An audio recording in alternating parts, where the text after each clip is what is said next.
misaka Kimbangu oyo babundelaki bosomi ya mboka oyo po ete mboka oyo ekoka bongo kozwa indépendance na yango oyo ba martyr bakende baboma batumba po ete balukaki bosomi nde na kati na bosangani na biso lelo toyaki awa na palais du peuple mpona koya kotika memo na biso kolandela mabongisi maye mokonzi ya mboka auti kosala po ete concertation nationale ekoka kozala biso tosepeli na yango po ete bayi mboka bavanda bango banso esika moko batala to tokoka kotala mboka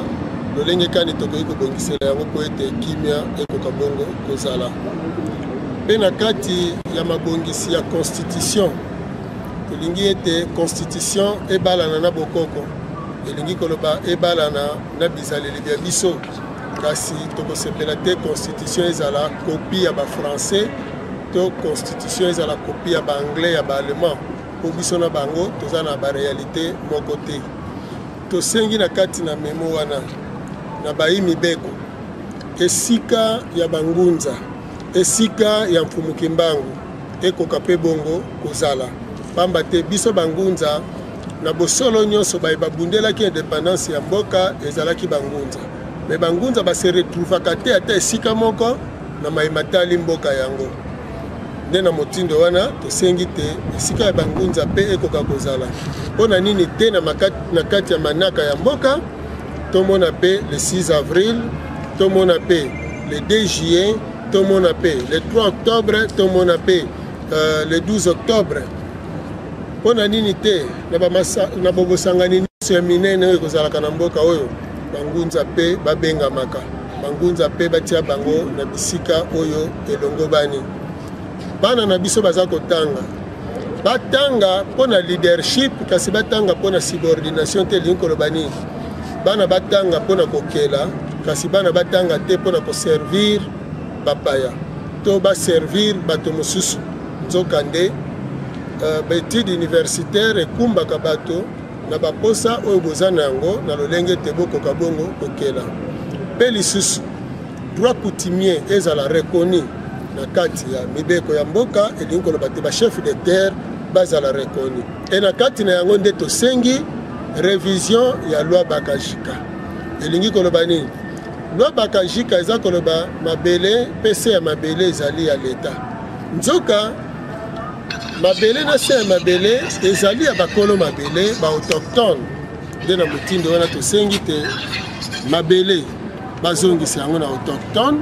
kasi leta azala nde garant na motindo wana tokolikia bakolo mabele bakozala associé na bayebaso balingi koya koinvestir na mabele ya bakolo mabele pamba te kolo mabele ezali autochtone conférence de Berlin ebebiselaka biso makambo mingi ya mingi ezali na kati ya memo kasi na kolikia balini ya minene ezali oyo wana mpona biso bangunza.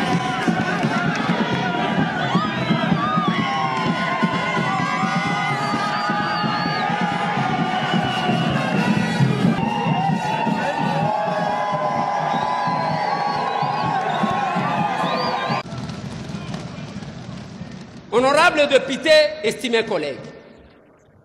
na koma chikomitu na hawa batu bazolo batu bakozwa misala na klase wapi na Congo mutu atanga biso nyonso bakapita qui a étudié pour le Congo parce que le Congo nous avons le minerai combien de facultés s'occuper na makambo minerai okotona mutu sali nini latin philo kozwa musala nini osali musala nini o philosophie kozwa musala nini osomona wapi bakomike nous engageons les philosophes biloko tokotiko tanga tozotanga te Éthiopie ezaliao ils se sont développés en aviation et tous leurs enfants on les oriente vers l'aviation biso tozana nuana na enseignement ya ba belge o ba pesaka biso totanga kaka cours mine langue na bango. Jacques Amri a écrit pour dire ceci: pourquoi parlerai-je une langue où est né le maître tozalaka fier na minoko na biso. Balobi yango ndambu ya mathématique, ndambu balobaka ya histoire yango wana bakotangisa biso za ya nini. Moi j'attendais que dans ces programmes du gouvernement bayebisa biso ke bakoadapter système éducatif balongola biso na colonisation bakotisa biso na réalité ya mboka na biso. Ce n'est que ça qui va développer notre pays.